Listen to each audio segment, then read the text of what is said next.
kubwa ya mafuriko ambayo ilishuhudiwa jana usiku, wengi wakisema kwamba mvua hiyo ni mvua ambayo haijawahi kushuhudiwa tena.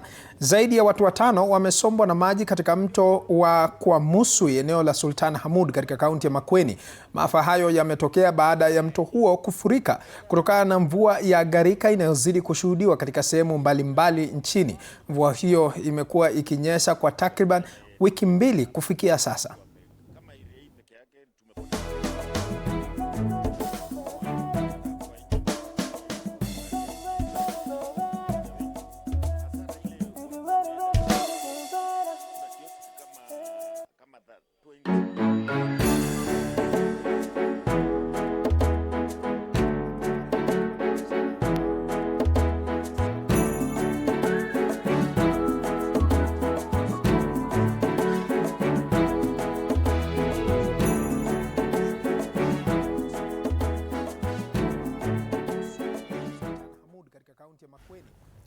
Na tukiachana na hayo, shirika la Msalaba Mwekundu limetoa maelezo kwa Wakenya katika juhudi za